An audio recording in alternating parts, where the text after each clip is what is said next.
kami. Ini target dari Bapak Presiden 295. Petani sawit di Desa Harapan Baru, Teluk Gelam, Ogan Komering Ilir, Sumatera Selatan melakukan panen perdana sawit yang telah dilakukan penanaman hasil peremajaan. Menteri Pertanian Syahrul Yassin Limpo dan Gubernur Sumatera Selatan Herman Deru mengawali panen perdana sawit rakyat seluas 1.157 hektar yang ditanam 2020 silam. Progres realisasi peremajaan sawit rakyat nasional periode 2017 hingga 2023 mencapai 363.000 hektar. Seluas 59,3 ribu hektar diantaranya berada di provinsi ini, dengan peremajaan terluas nasional untuk tingkat provinsi.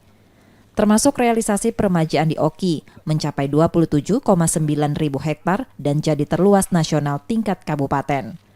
Capaian peremajaan tersebut membuat Sumsel menjadi daerah percontohan mengelola perkebunan sawit nasional.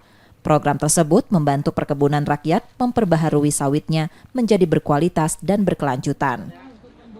Kami berharap, kami berkomitmen hari ini di Oki ini dan di Sumatera Selatan, pertanaman akan kita tingkatkan, PSR-nya, replanting sawitnya akan kita tingkatkan.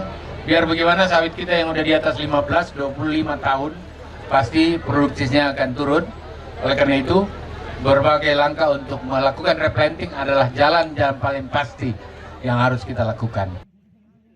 Luas lahan sawit mencapai 1,4 juta hektar. Banyak masyarakat yang menggantungkan hidupnya dari perkebunan sawit. Perluasan peremajaan akan mendukung keberlanjutan sawit dan produktivitas petani. Dan Sumatera Selatan adalah sebagai titik fokus dalam peremajaan sawit ini. Wajar, karena Sumatera Selatan adalah wilayah yang kebun sawitnya lebih kurang 1,4 juta hektar.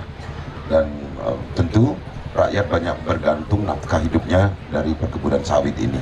Tapi ini sudah berangsur tua. Nah, jadi kalau tua tentu akan berkurang produktivitasnya. Pada peremajaan sawit 2020 lalu, petani mendapat sejumlah bantuan, salah satunya pengadaan bibit. Saat ini, mereka berharap pemerintah dapat membantu pemenuhan kebutuhan pupuk. Masalah ini apa? Bibit dulu dibantu sama pemerintah ya. Ya. Dapat uang 50 juta, tapi berupa bibit. Ya. Permintaan petani ini semoga dibantu lah sama pemerintah. Bantuan masalah apa pupuk, nih? Masalah pupuk itu. Apakah harganya diturunkan atau pasokannya harga diturunkan, apa dapat bantuan gitu loh. Untuk tahun ini, Sumatera Selatan berkomitmen menargetkan perluasan peremajaan sawit hingga 20.000 hektar, berkontribusi pada target nasional seluas 200.000 hektar.